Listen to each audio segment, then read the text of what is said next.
Hello everyone, I welcome you all to this 11th lecture of this course. So this 11th lecture is on nanomaterials for cancer diagnosis. So let us see what is the difference between cancer and tumor. Okay, the cells that continue to replicate and fail to differentiate into specialized cells and become immortal. This is called as cancer cells or tumor cells. And the main difference between the cancer and tumor is malignant cells. Okay, so a tumor that grows indefinitely and spreads, that is called as metastasis. Okay, and it is also called as cancer cells, and which kills the host.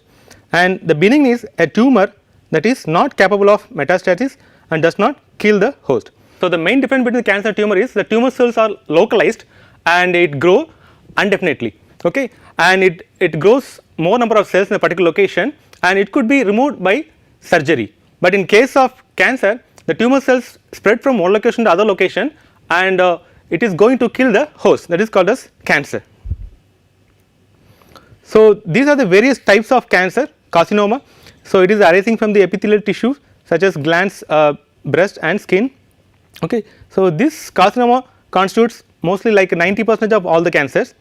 And again sarcoma is a solid tumors of muscles and bone, it is 2% of all the cancers. And leukemia is the bone marrow, disease of bone marrow. Okay, so this is constituting 3.4% of all cancers. And lymphoma and myeloma, this is constituting like approximately 5.4% of all the cancers. So let us see what is the reason for the cancer. The first reason is genetic factors. It may be due to mutations, or it may be due to translocation, and it may be also due to hereditary. Okay, and next reason is environmental factors like UV or chemicals or viral infections. So if a person is working in some chemical industry, he has high chance for getting the cancer. And what is happening in the cancer? The conversion of proto-oncogenes to oncogenes. So each cell will be having proto-oncogenes. All the cells will be having proto-oncogenes. If the proto-oncogenes is converted into oncogenes, the normal cell became a cancer cell. And also the alteration in the tumor suppressor genes. So each cell we have tumor suppressor genes which suppress the tumor growth. Okay, and which if there is a some alteration in the tumor suppressor gene, there is a high chance for getting the tumor or cancer. So this growth promoting proto-oncogenes and growth restricting tumor suppressor genes, this should be properly balanced for a control of cell growth. So if there is an imbalance, the conversion of proto-oncogenes to oncogenes will happen, and it leads to altered tumor suppressor genes. So due to this, what happens is there will be an uncontrolled cell growth. So that is called as tumor. So the uncontrolled cell growth is a tumor, and if the tumor spreads from one location to other location, that is called as cancer, and the spreading is called as metastasis. And the interesting fact about the cancer is, at least once a day your immune system destroys a cell that would become a cancer cell if it lived. That means every day at least some cells are trying to become a cancer cell. If your immune system is strong, it can destroy the cancer cells. So let us see this animation. So this the long cell is the cancer cell, and this one is the T cell, that is your immune cells. So it is coming and attacking your cancer cell and destroying it. That means if your immune system is strong, it will at least protect you from developing cancer or tumor. So what is the major problem in the cancer diagnosis? The main problem is we are not able to diagnose the cancer in the early stage. So with the present traditional methods, we are able to diagnose the cancer only in the later stage, and in the later stage we have to go for targeted treatment, or we have to go for radiation and chemotherapy. So by using nanotechnology, we can go for early detection of cancer, and we can protect the person from the cancer death. So this is a biomarker research status. Okay, so this PSA means prostate specific antigen.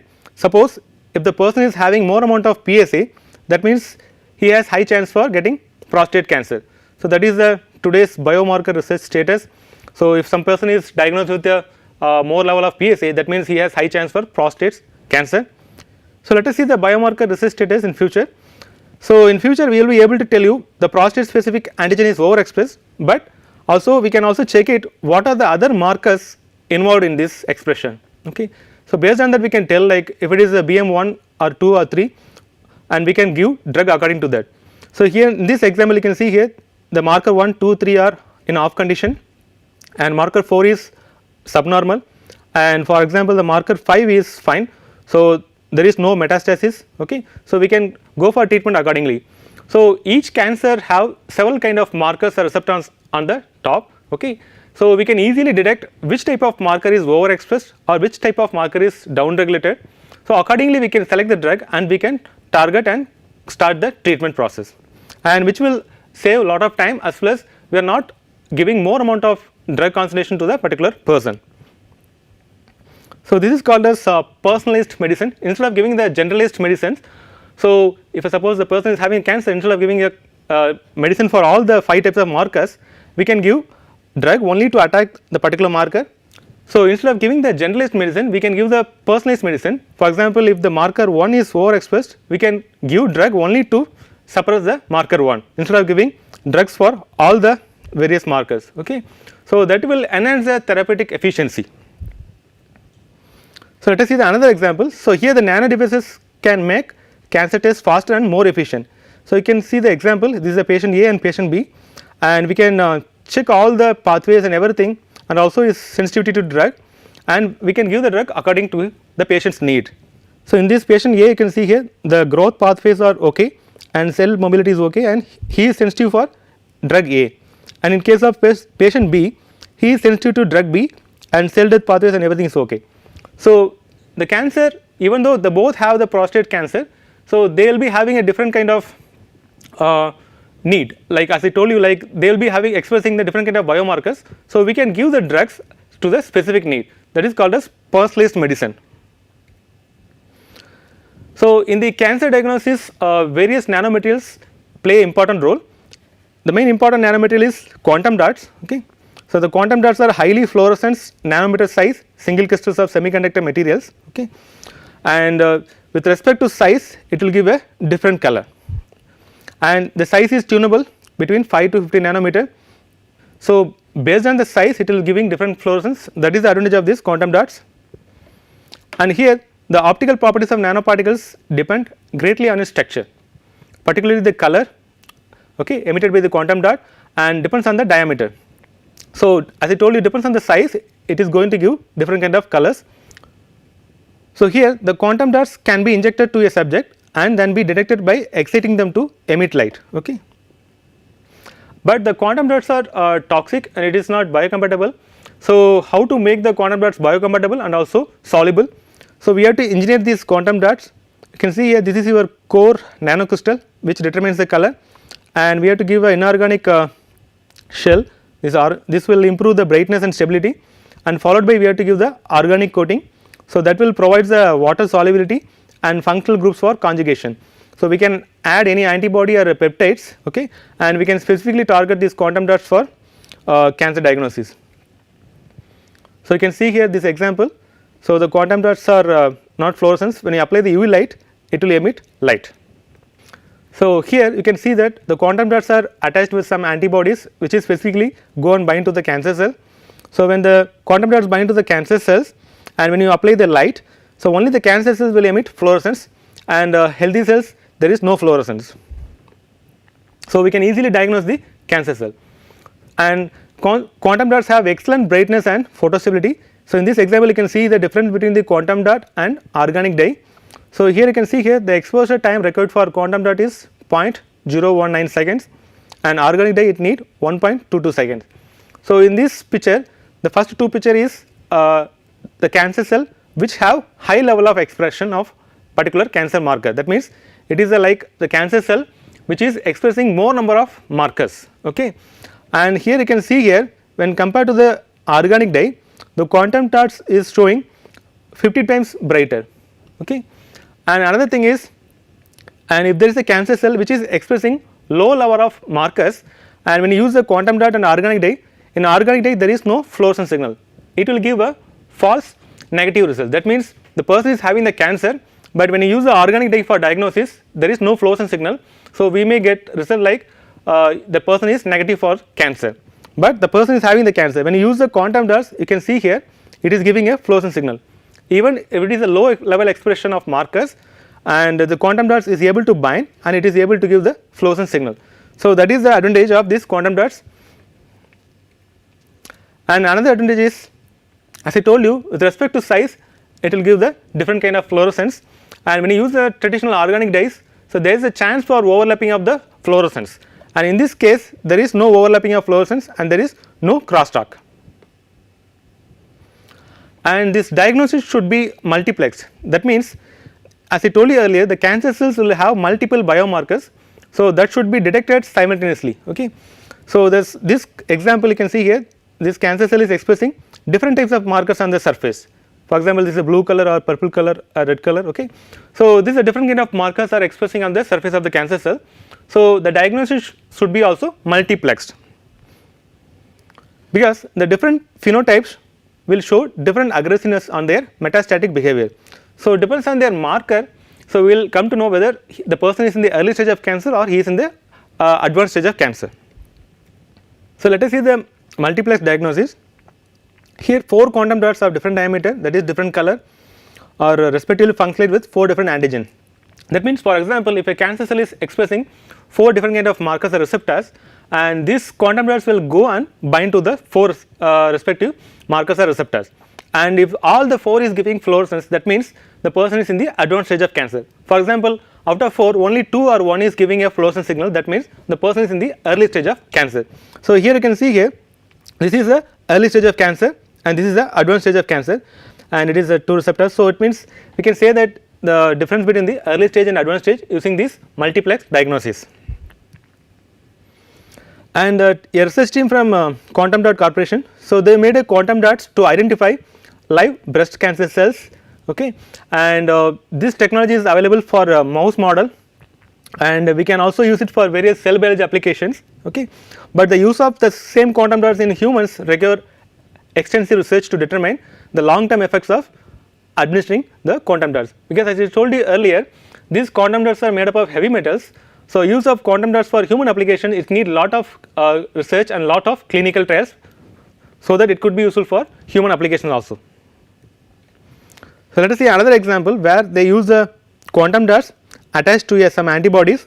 Okay, so that will go and specifically bind to the prostate tumor sites in the living mice, and where they clump together and it will be visible under a simple mercury lamp. So they injected this quantum dots which is specifically go and bind to the prostate cancer, and when you apply this light it will give the fluorescence signal. So it will be easy for diagnosing the cancer in the mouse model.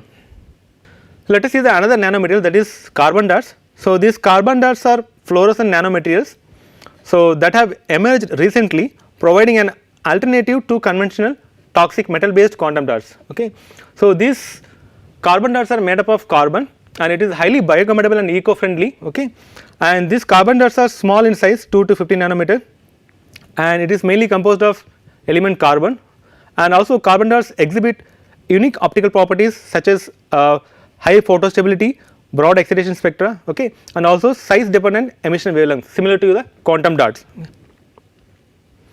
So we can see the difference between the quantum dots and carbon dots. So quantum dots are made up of heavy metal, so it will have toxicity, and carbon dots are mostly carbon sources, so it is highly biocompatible, and the synthesis is difficult, and here the synthesis are very simple and difficult for surface functionalization, and here it is readily surface functionalization, and as I told you earlier, it is poor aqueous solubility, and here it is highly water soluble. So let me explain the synthesis of carbon dots by a simple method. Okay, and here we can use this chitosan as a carbon source and polyethylene glycol 4000 as your passivating agent, and this could be mixed in a water plus sulfuric acid, and then you can apply this microwave radiation using the domestic microwave oven. Okay, due to the dehydration process you will get the surface passivated multicolor carbon dots. Okay, so this protocol we developed in your lab. So let me explain the protocol. So we can make the carbon dots by microwave pyrolysis method. So here we are using this 0.2 gram of chitosan as a carbon source, so which was added to the solution containing 25 ml of water and 4 ml of concentrated sulfuric acid. Then add 0.2 gram of polyethylene glycol 4000 to the above solution and stir at 500 rpm for 15 minutes, and subject the solution to microwave irradiation using a domestic microwave oven. So in this case we have used IFB microwave oven and operating at an 100% power level, that is 700 watts, for different cyclic times. That means 20 seconds on and 10 seconds off. So at the end of the reaction you will get a brown color, dark brown color solution, okay. Then allow the solution to cool naturally to room temperature. Then centrifuge the obtained dark brown solution at 14,000 rpm for 15 minutes to separate the less fluorogenic insoluble black deposit from the fluorogenic yellowish brown supernatant. And this yellowish brown supernatant is an indicator of formation of carbon darts. So by using this simple protocol, we can make the fluorescent carbon darts in your lab using the simple domestic microwave oven and any carbon source. And this is a comparison of in vivo imaging between the carbon darts and quantum darts. So when they use the mouse model and they injected this carbon darts, the top one is carbon darts and the bottom one is quantum darts. So this quantum darts is commercial quantum darts and this is a carbon darts. So it is giving equal efficiency. So these carbon darts are giving equal efficiency to the quantum darts, and again the another advantage is the carbon darts are highly biocompatible. So this carbon darts will play a major role in cancer diagnosis in the near future.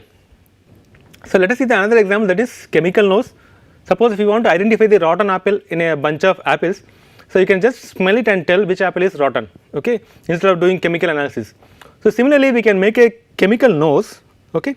So that chemical nose can be injected into the person and it will bind to the only cancer cell and tell you whether the particular person is having cancer or not, okay. So this chemical nose is made up of 3 different types of nanoparticles, nanoparticle 1, 2, 3, and these are functionalized gold nanoparticles, and these nanoparticles are wrapped with fluorescent reporter polymer, okay.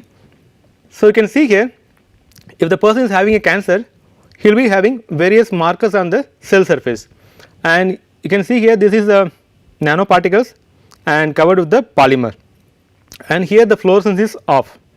So when this nanoparticle bind to the cancer cell and this will remove the polymer. So once the polymer is removed, it will give the fluorescence signal, okay. Here the fluorescence will be on. For example, this is yellow fluorescence, this is red fluorescence and this is green fluorescence. That means if all the fluorescence is on, that means the person is in the advanced stage of cancer. Suppose out of this only the one particular polymer is giving the fluorescence signal, that means we can say he is in the early stage of cancer due to expression of the particular marker. So accordingly we can give the drug to the person for cancer therapy. And we can also diagnose it using nano thermometers, okay. So the cancer cells appears to have more elevated temperature than normal cells, okay. So therefore a local temperature mapping can be used to determine the spread of tumor. So when compared to the normal person, the cancer cells will be having more metabolism and there will be more generation of heat at the particular location. And we can make a gold nanoparticle functionate with PEG, that is polyethylene glycol coating, okay. And on the top of that we can add the quantum darts, and the emission properties of nanoparticle change with respect to temperature due to the stretching and contraction of the polyethylene glycol. You can see here inside is gold nanoparticle and the top layer is polyethylene glycol, it is a polymer, and the topmost layer is your quantum darts. So if there is a change in the temperature, the polymer will stretch or it will shrink. So according to that it will give the different kind of fluorescence. So here you can see here, this is a healthy person and this is a sick person. So there is a temperature difference. So based on that we can easily diagnose the breast cancer, and based on the temperature and emission we can easily identify whether the person is in the early stage of cancer or advanced stage of cancer. And let us see what is the role of nanomaterials in the traditional methods like CT scan or MRI scan, how we can improve those techniques by using these nanomaterials.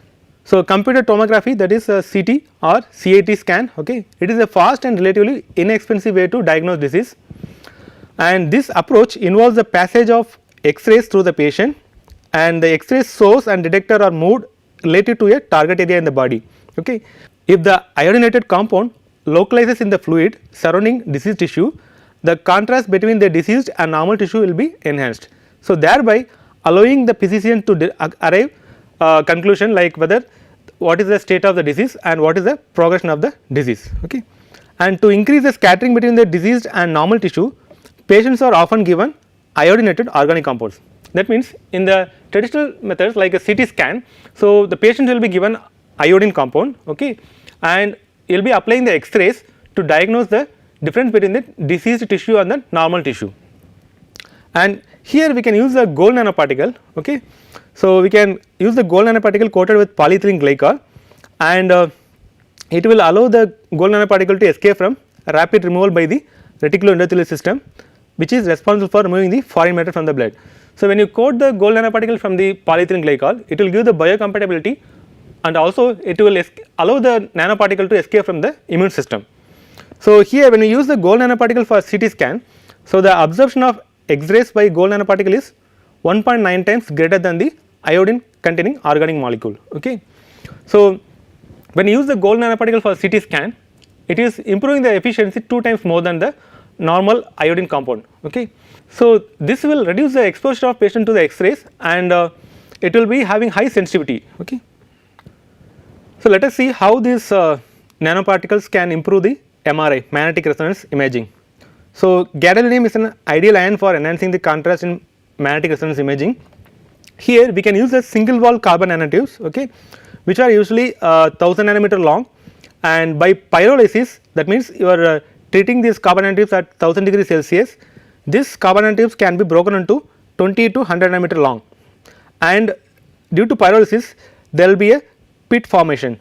So, that is a missing carbon atoms on their surface, and we can add the gadolinium ions to these carbon nanotubes, and you can do the sonication. So, when you do the sonication, these gadolinium ions will go and bind to the pit region. So, the advantage of this gado nanotubes is low concentration of these gado nanotubes could be used to bring about the same level of MRI enhancement as produced by the other agents. Okay. So, here we are using the low concentration of contrast agents. So, that will be beneficial to the patient. You can see here this is a carbon nanotubes, and due to pyrolysis there is a pit formation. When you add the gadolinium and do the sonication, this gadolinium can come and attach to these surfaces. So, this is called as gado nanotubes, and which will enhance the MRI imaging. And we can also use the magnetic nanoparticles for MRI contrast enhancement. So, you can make an inox nanoparticle, that is inox nanoparticle usually negatively charged. So, we can add a positively charged polyelectrolyte. So, when you add this, your cell membrane is negatively charged. So, it can easily bind to the cell by its positive charge through electrostatic interaction, and it will enhance the MRI contrast. And next example is, to these inox nanoparticles we can also add antibodies which can specifically go and bind to the cancer cell, and it can also improve the MRI contrast. So, another example is, we can do the gold coating to form core shell morphology of inox nanoparticles. So, here your inox will be in the middle, and following you will be having gold coating. Okay. So, the gold surface can be readily conjugated with various biomolecules, and it will be having like a multiple function, like you can use the inox for MRI enhancement, also the gold is also will enhance the MRI contrast enhancement.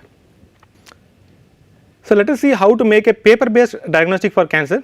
So, recently Professor Sangeeta Bhatia, so from MIT, they developed a paper based diagnostic kit that can detect the cancer by identifying biomarkers in the patient's urine. So, let me explain to understand a simple way. So, what they have done is, they have taken a nanoparticles and conjugated with some peptides.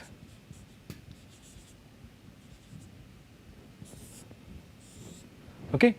And usually the cancer cell express some amount of protease. So, this protease will specifically break the peptides tagged to these nanoparticles. Okay. So, these peptides will be broken into small pieces. So, that will be excreted to the urination process. Okay.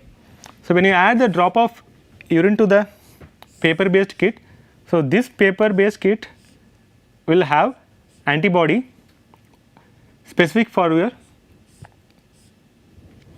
the peptides. Okay. So, when the peptides comes and bind to this, it will give a color line. So, if the person is getting this kind of color line, that means he is positive for the cancer. So, it is a simple paper based kit. So, they made a nanoparticle and attached a peptide, okay, and cancer cells will produce some kind of protease, and this protease will specifically cleave these peptides and break the peptides into small pieces, and this will be excreted in the urine, and this paper based kit will be having antibodies specific for the peptides, and these antibodies are tagged with some kind of color beads. So, if the peptides come and bind to this, it will form a kind of color line, that means the person is positive for the particular cancer.